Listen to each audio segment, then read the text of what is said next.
बोलिए आप।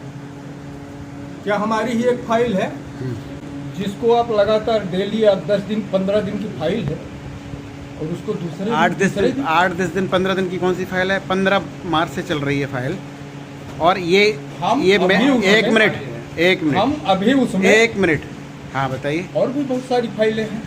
कई बार हम लोग आग्रह कर चुके कि इसको भी सुन लिया जाए। तो मैं नहीं सुनता हूँ क्या? क्यों नहीं सुना जाता? क्यों नहीं सुनता? मैं सुनता नहीं हूँ। सुना जा रहा है। कौन सी फाइल में नहीं सुना जा रहा है बताइए आप। एक नहीं।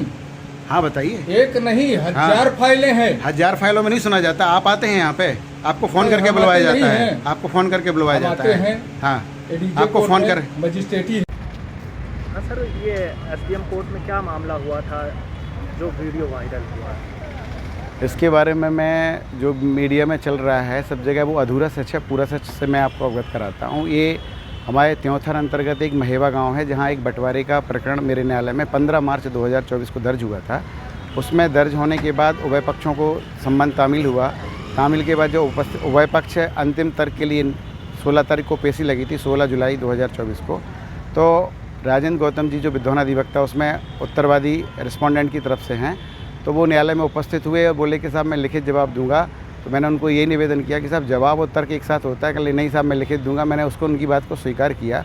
मैंने फिर उनसे बोला कि साहब तर्क के लिए नहीं आए थे, तो कह नहीं साहब मेरी तैयारी नहीं है, मैं अभी तर्क नहीं कर पाऊँगा, मुझे समय चाहिए। तो मैंने न्याय हित में उनको समय दिया। 16 तारीख की पेशी मैंने 19 जुलाई में लगा दी। 19 जुलाई में जब इनको पुकार हुई तर्क के लिए तो ये सीधे मेरे न्यायालय में तेज़ी से बहुत चिल्लाते हुए प्रवेश करते हैं और प्रवेश करने के साथ ही मुझे धमकाते हैं। और इनका जब चूँकि ये न्यायालय में प्रवेश किया और चिल्लाए कि ऐसा न्यायालय चल रहा है, रोज़ाना न्यायालय चलता है क्या, न्यायालय में रोज़ाना पेशियाँ होती हैं क्या, मेरे पास कोई काम नहीं है क्या, मैं एक ही काम करता रहूँगा कि न्यायालय में खड़ा रहूँ। तो मेरा आपके माध्यम से मेरा ये निवेदन है कि पक्षकार आपको अधिवक्ता इसलिए नियुक्त करता है कि आप जिस समय उसकी पेशी लगी हो आप पक्षकार की तरफ से न्यायालय में उपस्थित होकर उसका पक्ष रखें। लेकिन ये प्री प्लान्ड करके, पूर्वाग्रह से ग्रसित होकर, प्री प्लान्ड करके किसी दुराशा की भावना से मेरे साथ कोई हरकत करना चाहते थे, क्योंकि इन्हें अन्य माध्यमों से भी मेरे पास दबाव बनाने का प्रयास किया। जब मैं नहीं झुका तो उन्होंने आखिरी हथकंडा मुझे हरास करने के लिए और मेरे ऊपर अनावश्यक दबाव बनाने के लिए प्री प्लान तरीके से दुराशा की भावना से मेरे न्यायालय में चिल्लाते हुए प्रवेश किए। जब ये चिल्लाते हुए प्रवेश किए तो मैं इनकी मानसिकता को समझ गया, इनकी आशय को, दुराशा को समझ गया।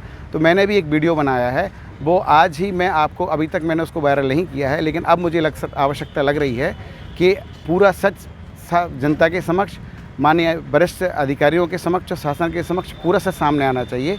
तो मैं आज ही उस वीडियो को मैं अपनी तरफ से भी वायरल करूंगा ताकि पूरी सच्चाई सबके सामने आए और उसमें जनता और न्याय करे, हमारे वरिष्ठ अधिकारी न्याय करे, माननीय मध्य प्रदेश शासन न्याय करे कि मेरे साथ जो हरकत हुई है उसका क्या, अगर मेरे साथ कोई भरे न्यायालय में अगर मेरा कोई अपमान, आत्मसम्मान को ठेस पहुंचाता है तो ये केवल मेरी क्रिया की प्रतिक्रिया थी।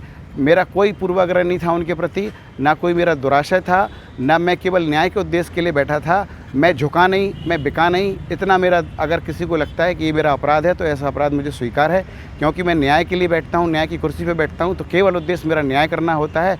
किसी के आगे मैं दबाव न प्रभाव में झुकता हूँ, न मैं कार्रवाई करता हूँ। धन्यवाद। नमस्कार, मैं डॉक्टर अखिलेश पटेल, संचालक नेशनल हॉस्पिटल रीवा से। आज आप लोगों के माध्यम से कैंसर के लक्षण को कैसे पहचाने इस विषय में एक छोटी सी जानकारी देना चाहूँगा।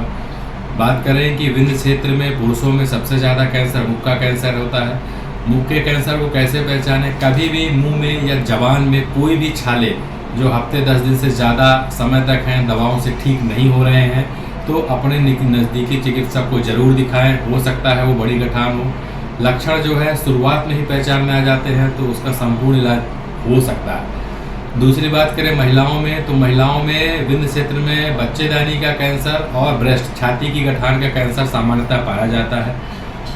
उसमें अपन बात करें लक्षण क्या आते हैं, तो छाती में यदि किसी भी लेडीज़ को, यदि वो 30 साल या 35 साल से ऊपर की हैं, कैसे भी असामान्य गठान छाती में महसूस होती है तो अपने नज़दीकी चिकित्सक को ज़रूर दिखाएं। वो सामान्य या असामान्य या कैंसर जैसे भी बीमारी हो सकती है। और महिलाओं की दूसरी जो सबसे बड़ी बीमारी है वो होती है बच्चेदानी का कैंसर। बच्चेदानी का कैंसर अमूमन 40 वर्ष के ऊपर की ही महिलाओं में पाया जाता है। उसमें असामयिक तरीके से रक्त का स्राव या मावात का जाना, ये उसका प्रमुख लक्षण रहता है। तो यदि किसी भी महिला को असामान्य रक्तस्राव और मावात जाने की शिकायत लगातार बनी हुई है तो अपने नज़दीकी चिकित्सक को जरूर दिखाएं। ये हो सकता है कि बड़ी बीमारी हो, समय रहते यदि इसका पता लगा लिया गया तो इसका इलाज पूरी तरीके से उपलब्ध है।